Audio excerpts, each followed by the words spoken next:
Hello everyone, good morning. আজকে Sunday, আমি বাপের বাড়িতে আছি। এসেছি আজ থেকে প্রায় 1 সপ্তাহ 2 সপ্তাহ আগে। তো আজকে আমার ছেলে আর আমি সারাদিন বাড়িতে একা থাকবো। আমার মা বোন পিকনিকে যাবে। তো আমিও যাওয়ার কথা বলছিলাম, কিন্তু তারপর ভাবলাম যে ওখানে গেলে সারাদিন খোলা আকাশ, কারণ ওটা একটা পার্ক, খোলা আকাশ, তো ওর কষ্ট হবে, ওর জন্য যাইনি। তো ও একটু বড় হলে তখন অবশ্যই যাব। এখন তো সামনে অনেক দিন পড়েই আছে, তো তার জন্য ভাবলাম ওর কষ্ট হবে বলে তার জন্য আর গেলাম না। আজকে মা ওরা কেউ বাড়িতে থাকবে না। ওকে রেখে স্নান করা, ওকে রেখে খাওয়া, সবটাই আমাকে সম্পূর্ণ একা করতে হবে। তো পাশে কাকি আছে, মানে পাশের বাড়িতে একটা কাকি আছে, ওনার কাছে রেখেই করব। তাও কদিন মানে বাড়িতে তো আমি ওকে একাই সামলাই। বাড়িতে রবিন সে সকালবেলা বেরিয়ে যায়, আসে রাত 12টার সময়। তো ওকে নিয়ে সারাদিন আমি একা, অতটা আমার সমস্যা হবে না। কিন্তু এই যে কদিন এখানে ছিলাম, কদিন থাকার পরে আমার একটু বদ অভ্যাস হয়ে গেছে, যেহেতু ওকে সবাই ধরেছে, হ্যাঁ ওকে রেখেছে, তো আমার সুবিধা হয়েছে, তো ওটাতে একটু অভ্যাসটা চেঞ্জ হয়েছে। তো একটু সমস্যা হবে। তো তোমাদেরকে দেখিয়ে দিই আমাদের আদরকে। এই যে এখন একটু ঘুমাচ্ছে, এক্ষুনি ঘুমিয়ে পড়লো, সেই ভোরবেলা উঠেছে। তারপর থেকে তার কোনো ঘুম নেই, কারণ আমরা থাকি হচ্ছে ফ্ল্যাটে। ফ্ল্যাটে থাকার কারণে হচ্ছে ও বাইরের কোনো জিনিস, মানে বাইরে বেরোতে পারে না, অতটা কিছু অনুভব করতে পারে না। খালি জানলা দিয়ে যেটুকুনি দেখতে পারে আকাশ, ব্যাস, আর বাড়ি, এই তো। তো এইখানে আসাতে, এই যে আমাদের ঘর, টিনের ঘর দেখতেই পাচ্ছ, গ্রামের বাড়ি, টিনের ঘর। তো ওই যে বাইরেটাতে ও সকাল হলেই, ওর বাইরে চোখ গেলেই ও বাইরে দেখবে। তো ওরা এখানে খুব ভালো লাগে। আমি জানি না ওকে বাড়ি গেলে আমি কীভাবে সামলাবো। হয়তো সবসময় বাইরে যেতে চাইবে, কারণ বাচ্চারা একবার যেটা ওরা বুঝে যায় সেটাই ওদের চাই। তো তোমরা দেখতে থাকো, ভিডিওটা কন্টিনিউ দেখো। আর সবাই প্লিজ সাবস্ক্রাইব করো আমার চ্যানেলটাকে। মা সকালবেলা এখানে কফি বানিয়ে দিয়েছে, কফি খাচ্ছি। আর এই যে আমার বোন, ও হচ্ছে এখন রেডি হচ্ছে, ওরা যাবে। এখন ওই হচ্ছে 9:45 মতন বাজে। ওরা এক্ষুনি বেরিয়ে পড়বে একটু পরেই। সবাইকে হাই করে দে। হুম। আর এই যে ইনি একজন বারবার উঠছে আবার ঘুমোচ্ছে, মানে ওর ঘুম ভীষণই পাতলা, ও বেশিক্ষণ ঘুমায় না। পাশের বাড়ি একটা বোন আমার ছেলেকে নিয়ে বসে আছে, ও এখন খেলছে। এদিকে উঠে গেছেন।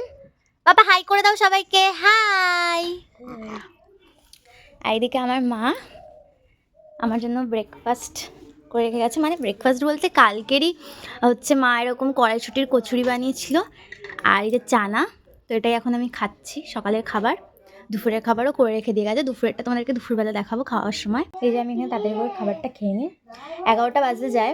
এবার তেল মালিশ করানো, স্নান করানো, সবটা তো আমাকে সমস্তটা একাই করতে হবে। তারপর ওকে পাশের ঘরে দিয়ে আসবো, তারপর আমি স্নান করব, খাবো, তারপর আবার ওকে নিয়ে আসবো। একদম স্টপ হয়ে গেছে, তখন কান্না করছিল। এই যে এখন তেল মাখিয়ে দিয়েছি, এখন স্নান করাবো ওকে। আমি মুখে এই অয়েলটা মাখাই, ওর মুখে আমি হচ্ছে দিই না, সর্ষের তেল দিই না। আর ওর গায়ে হচ্ছে আমি সর্ষের তেল মাখাই। সর্ষের তেলের মুখে মাখালে র্যাশ ওঠে। তো প্রথমে আমি ওকে সর্ষের তেল মাখাতাম যখন ও একদম ছোট্ট ছিল, তখন ওর পুরো গায়ে র্যাশ উঠেছিল বলে আমি কিছুদিন এটাকে স্টপ দিয়ে তখন আমি হচ্ছে এই তেলটা আমি মাখিয়েছিলাম, তো কমে গেছিলো।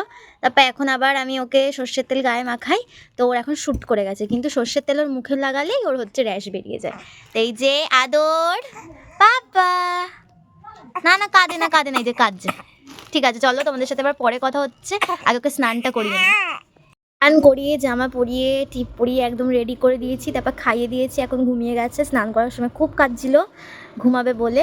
তো এখন এই যে বোনদের ঘরে দিয়ে আসবো, তারপরে আমি স্নান করব, খাবো। হ্যাঁ বাবারে, তুই একটু হাই করে দে। হাই। তোর মুখটা পুরো অন্ধকার আসছে, আসলে ওই দিকটাতে লাইট, তো এদিকটাতে। হ্যাঁ এবার ঠিক আছে।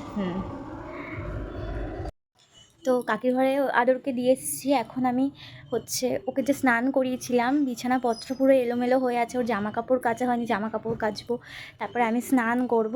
তার আগে তোমাদেরকে দেখিয়ে দিই যে ওকে স্নান করানোর সময় বিছানাপত্রের কী অবস্থা হয়। মানে সকালবেলা একবার গুছানো হয়েছে, আবার এখন একবার গুছানো হবে। তো তারপরে তো সারাদিন তো আছে, রাতে আবার একবার, সন্ধ্যেবেলা একবার, এরকম করে সারাদিন চলতেই থাকে। এই দেখো পুরো বিছানাপত্র এরকম অবস্থা হয়ে আছে। ওখানে ওর দুধের বোতল, এখানে ওর সব জিনিসপত্র আছে। আমি বাড়িতে এসে, ওখানে তো বাস্কেট আছে, বাস্কেটে রাখি, কিন্তু এখানে এসে কিসে রাখবো, তো এরকম একটা ঝুড়িতে সব রেখেছি। আর এখানে সব জিনিসপত্র মানে পুরো এলোমেলো হয়ে আছে। ওখানে ওর জামা কাপড়, এখানে ওর জামা কাপড়, এগুলো কাচতে হবে। প্লাস এই যে ঘরে যত জামা কাপড় সব মেলা আছে, সেগুলো আমাকে সব প্রপারভাবে ভাঁজ করতে হবে। তারপর আমি স্নান করতে যাব। চলো তোমাদের সাথে কাজ করতে করতে আমি কিছু কথা শেয়ার করি। আমি আদরকে নিয়ে যখন প্রথম বাড়ি যাই, মানে এটা তো প্রথম বাড়িতে গেছিলাম ও হওয়ার পরে, আমার না কেমন যেন একটা লাগছিল যে এই তো কিছুদিন আগেই এসে আমি 9 মাসের স্বাদ খেয়ে গেলাম, সবাই আমাকে আশীর্বাদ করতে এসেছিলো, কত লোকজন এসেছিলো, কিন্তু এখন সবাই বাড়ি যাওয়ার পরে সবাই আদরকে দেখতে আসছিলো, আলাদাই একটা ফিল হচ্ছিলো। তারপরে হচ্ছে আমি যখনই বাড়ি যেতাম, আমার বাড়ির পাশের বাড়িতে দুটো বোন আছে, তো আমি গেলেই আমার বোনের সাথে সাথে ওরা দুজনও হচ্ছে আমাকে দিদি করতে করতে ছুটে আসতো। কিন্তু আদরকে নিয়ে যখন যাই সবাই শুধু আমাকে না, আমার ছেলেকেও ওয়েলকাম করতে এসেছিলো। তো এগুলো না আলাদাই একটা ফিল হচ্ছিলো, কত ভালো লাগছিলো। তারপর ওরা দুজন আমি গেলে আগে আমার সাথেই এসে বসে থাকতো, ঘন্টার পর ঘন্টা গল্প করতো। মানে আমি গেলে ওরা আর আমাদের ঘর থেকে যেত না। এখন আদরকে নেওয়ার জন্য আদর ওই বাড়িতে যাওয়ার পরে আদরকে ওই দুই বোন, মানে আমার সাথে সাথে আরও ওরা দুই বোন, ওদের মধ্যে ঝামেলা লেগে যেত যে কে আগে ওকে নেবে।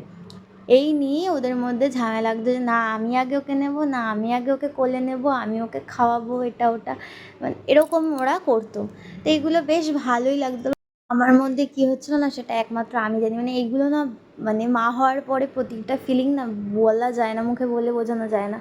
দেখো তোমাদের সাথে গল্প করতে করতে আমার সব কাজ হয়ে গেল, একদম ঘর গোছানো কমপ্লিট। আমার বিছানা পুরো পরিষ্কার করে নিয়েছি, জামা কাপড় সব ভাঁজ করে ওখানে রেখে দিয়েছি। বিছানা পুরো পরিষ্কার করে সব জামাকাপড় ভাঁজ করে নিয়েছি। এখন আমার 3টে কাজ আছে। 3টে কাজ হচ্ছে, প্রথমত ওর ফিডিং বোতল পরিষ্কার করা, দ্বিতীয়ত হচ্ছে ওর জল গরম করা খাওয়ার, তৃতীয়ত ওর জামাকাপড় কাচা, আর চতুর্থ সেটা হচ্ছে আমার নিজের জন্য টাইম পাবো স্নান করা। তারপরে গিয়ে আমি স্নান করবো। এখন আমি তাড়াতাড়ি করে সব কাজবাজগুলো করে নিই। আর এখানে এতটা গরম, মানে দিনের বেলা সেরকমই গরম আর রাতের বেলা সেরকমই ঠান্ডা। মানে রাতের বেলা ব্ল্যাঙ্কেট গায়ে দিতে হচ্ছে, দিনের বেলা পাখা না চালালে থাকা যাচ্ছে না। তো এই করতে গিয়ে ঠান্ডা গরমে আদরের একটু ঠান্ডা লেগে গেছে। ওকে বাড়ি থেকে আগে ডক্টর চেকআপে যেতে হবে। কালকে আবার এখান থেকে ননদের বাড়ি যাব। তো সেই ভিডিও তোমাদের সাথে তোমাদের সাথে শেয়ার করব যে ওকে নিয়ে কালকে প্রথম ওর দিদার বাড়ি এসছে, এবারে ও যাবে হচ্ছে ওর পিপি বাড়ি। তো ওখানেও দিদি, দাদা, ওর পিপি সবাই ওর জন্য ওয়েট করছে। তো সেখানে যাব কালকে। তারপরে বাড়ি থেকে ওকে ডক্টর দেখাতেই হবে। আর যদি দেখি যে খুব বাড়াবাড়ি হচ্ছে, তাহলে কালকে ওখানে গিয়ে দিদিদের ওখানে গিয়ে একটা ডক্টর দেখিয়ে নেব। তো এখন আর বেশি বকবক করবো না, এখন আগে যাই। আমি সব কাজগুলো করে স্নান করে একেবারে তোমাদের সাথে আমার দেখা হচ্ছে। তো চলো, টাটা। থেকে ওই বাড়ি থেকে চলে এসেছেন, আমি যখন স্নান করছিলাম তখনই এসে গেছেন। পাপা একটু তাকাও। ওই যে ওইভাবে তাকিয়ে আছে ওইদিকে, ওই যে ওখানে টিভিটা চলে তো ওইদিকে তাকিয়ে আছে। এখানে বোন আছে, ও খেয়ে চলে এসছে, ওকে দেখবে বলে। আর আমি এখন খাবো। এই যে আজকে মা রান্না করে দিয়ে গেছে আমার জন্য। এখানে হচ্ছে চিংড়ি মাছ দিয়ে বাঁধাকপি করে দিয়ে গেছে। এই যে পাতায় মাছ করেছে, আমি এটা কোনোদিনও খাইনি, তো এটা খাবো, এই প্রথমবার ট্রাই করব। তো তাড়াতাড়ি করে খেয়ে নিই। তারপর ওই যে উনি ওইদিকে খাচ্ছেন, আমিও খাবো, আমার পাপাও খাবে। টাটা। আজকের ভিডিওটা আমি তোমাদের সাথে এখানেই এন্ড করছি। দেখা হবে তোমাদের সাথে নেক্সট ভিডিওতে। তোমাদের যদি ভিডিওটা ভালো লাগে অবশ্যই চ্যানেলটাকে সাবস্ক্রাইব করো, আর লাইক কমেন্ট করতে কিন্তু একদম ভুলবে না। তো চলো, দেখা হচ্ছে অন্য কোনো ভিডিওতে।